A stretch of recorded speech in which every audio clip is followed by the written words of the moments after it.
উজিরপুরের একজন বহুল পরিচিত ব্যক্তিত্ব এবং মানবতাবী সমাজহিতৈষী ব্যক্তিত্ব, তার শোকসভা উজিরপুরে অথবা বাংলাদেশে অনুষ্ঠিত হয়নি।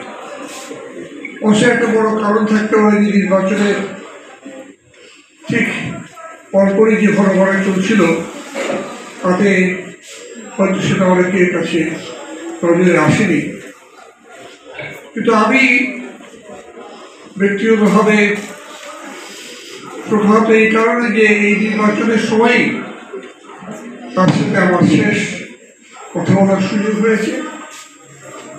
এর আগে তার সাথে প্রথম পরিচয় 91 নির্বাচনে, তারও আগে নির্মলার নেতৃত্বে যখন আমরা তৃণমূলে অভিযোগ করি অথবা 5 দলে অভিযোগ করি, সেই সময় যে আন্দোলন সংগ্রামগুলো হয়েছে, সেই সময়কার তাঁতি আন্দোলন, সেই সময়কার কৃষক আন্দোলন, এই সময়কালে করুণালাল কর্মকারের সাথে আমার পরিচিত হওয়ার সুযোগ হয়েছে। হাসপাতালে যাওয়ার পরে আমি খবর পেয়েছিলাম, কিন্তু আমাকে তার তড়িঘড়ি করে ঢাকায় ফিরে আসতে হয়। আমার পক্ষে তার হাসপাতালে গিয়ে তাকে দেখা সম্ভব হয়নি। আমি এই জন্য দুঃখিত।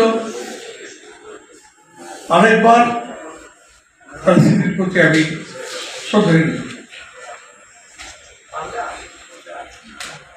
আজকে আমার এখানে ঠিক আসবো বলে আমি জানতাম না। তার কারণ হলো, জানতাম মানে আমি আমন্ত্রিত সেটা নয়, আমি আমার ঢাকার বাইরে যাওয়ার কথা, বরিশালে যাওয়ার কথা ছিল, কিন্তু শারীরিক কারণে আমি সেটা বাদ দিয়ে বাসায় ডাক্তারের পরামর্শ মতো একটু রেস্টে ছিলাম। সেখানে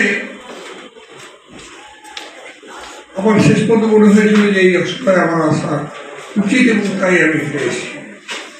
তো এসে আমি আনন্দিত এই কারণে যে অনেক কথা, যে কথাগুলো সাধারণত আমরা শুনি না, যে কথাগুলো সাধারণত আমরা বলি না, অন্তত আজকের এই কঠিন সময়কালগুলোতে আমরা পার করছি, সেই সময় অনেক সুন্দর কথা, মানব প্রেমের কথা, ভালোবাসার কথা, কর্মের কথা, ঐক্যের কথা আমরা শুনলাম। এবং এটা কেবলমাত্র বাংলাদেশের মধ্যে সীমাবদ্ধ নয়।